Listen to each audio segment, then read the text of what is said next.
The Never Watch Alone initiative is something that was born through consultation with people with learning disabilities and difficulties. They actually came to us and the Wigan Learning Disability Partnership Board with a question that they didn't want to go to games and events and football matches in big groups. They wanted to go on their own with friends just to enjoy the experience like other fans. They didn't want to be seen to be going in a special minibus or a special event or anything. So they came to us and to Wigan, and we came up with various meetings and focus groups and solutions to try and come up with a scheme that would actually achieve what they wanted. And what we've come up with is this Never Watch Alone initiative, which is a unique partnership between Level Playing Field, the Wigan Learning Disability Partnership Board, the Wigan Warriors Rugby League Community Foundation team, and Wigan Athletic Community Foundation team at the Wembley Stadium in Wigan. The mission statement for the project is that the Never Watch Alone initiative will enable supporters with a learning disability to attend matches alongside their fellow supporters. The aim of the programme is to enable people with learning disabilities to lead full, purposeful and integrated lives in their local community and develop a range of friendships, activities and relationships. The project came up with a number of aims and objectives. Apologies if the slide's a little bit too small to read. One of them is to connect supporters, bring supporters together, is to integrate those with the learning disability into the wider community, to reduce the social exclusion and positively raise awareness amongst the wider fan base. So it's not just only something that benefits those with a learning disability or difficulty, but also to increase awareness and knowledge amongst the general population as well.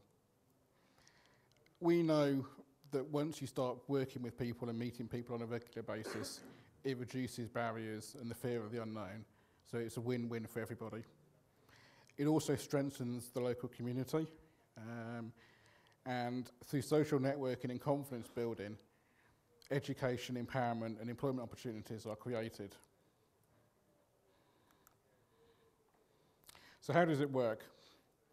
Well, through a network of buddies, the Never Watch Alone initiative enables those supporters with a learning disability to go to games, but not with a support worker or caregiver, but with a friend, a like-minded fan who shares their passion as well as their camaraderie and socialising before and after the game.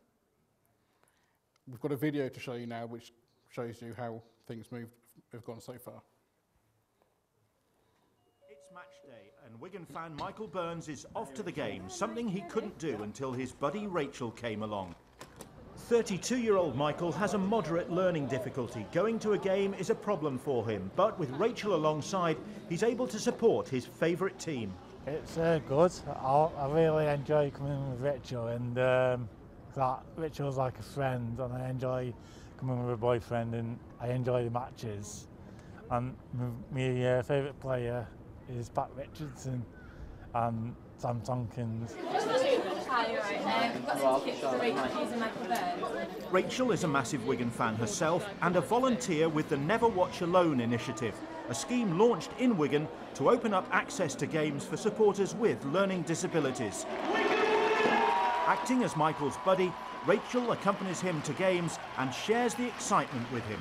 We went to the World Club Challenge, which was good, and we just get friendlier and friendlier every game, don't we? Have more to chat about and learn more about each other, and it's nice. Yeah. Well, this is something that we feel as a family club we should be doing. We've worked very closely with the Learning Disability Partnership to make something like this happen. Rugby league is really a family game that can reach out to a lot of people, and to have as many people at the ground that may not otherwise be able to get here is something that we feel, we really want to stick our badge behind, and is also something that we'd urge the governing bodies around the world and throughout Europe to get involved with and get behind. This isn't something that's just UK based. This is something that can go across sport and really make a difference to people with a learning disability, and really be something that clubs can hang their hat on. There's great social barriers around people being able to access leisure activities as an individual with other like-minded fans who share that passion, and that is what the project delivers. It's where I match a fan with a learning disability up to a non-disabled fan to come to the games at the DW to follow the teams and to share that passion with like-minded fans. It is such a simple idea, isn't It is. You know, why is it taking this long? Yeah, I think it's just the right time for it. People want to be out there, they want to be integrated, they want that social inclusion, and that's what the Never Watch Alone provides. For Michael, the scheme has given him the chance to experience something many supporters just take for granted. When the game finishes, they come towards the crowd and they wave, and all the fans wave back to the players, and it's good because you feel like you're close to the players. What we've got here is a couple of slides that just go to show that this is not just a football event or a rugby event. What it tries to do is bring people into the community.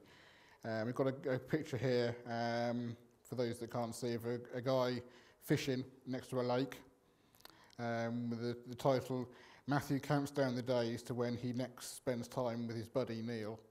And that's from Matthew's mum, Gloria. Got another picture here of, I can't remember his name now, but he's with Sam Tompkins of the Wigan Warriors Rugby League Club. And he said, "Sam was walking past my house at 1:30 p.m. as I was going out to watch the Warriors versus Saints kick off at 5:30. My mum asked Sam what he was doing, and why wasn't he down at the DW Stadium. Sam told her he was going to the local supermarket. How cool. I told Sam my favourite player wasn't him, but was number 10, Coley. Now we are on first name terms whenever we meet up. Belting or what?"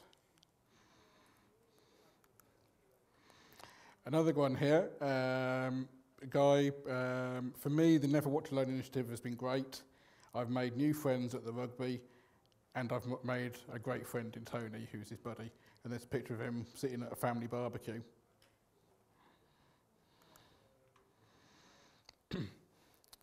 Andrew, I mean, I would have done this in a northern accent if I'd have had time to practice it, but he said, "It was the night of the semi-final, Wigan versus Leeds. I'd been invited to Dan's 21st. A few of us went to the match at Leeds. The rest watched the game at the venue before the party began. I'd had simply the best night out ever with all the Royal Rugby fans." And there's a picture of him enjoying himself at a 21st birthday party.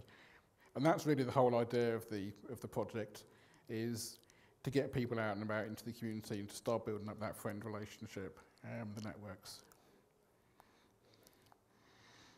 Stuart and Tom, outside the DW Stadium, holding up a banner that says "Try on it." It was buzzing at the final, just knowing the cup was ours for the taking. It was emotional when we won, and I shared that moment alongside the Loyal 18 and all my mates. Kushti. So what does it mean to the clubs? I mean, the one thing you'll probably notice there is all those pictures were rugby league. They weren't football. We've got, at the moment, around 60 people that want to join the scheme, who need a buddy. And we've actually had about 50 people volunteer to be buddies as well. So there's a small shortfall at the moment in terms of getting people involved. It tends to be that the rugby league side tend to be a bit more open-minded, but there's no reason why that can't happen with football. It's just about getting the name out there. From a club's point of view, it brings more people into the game, it creates a better community, and it creates loyal fans. So what about the future?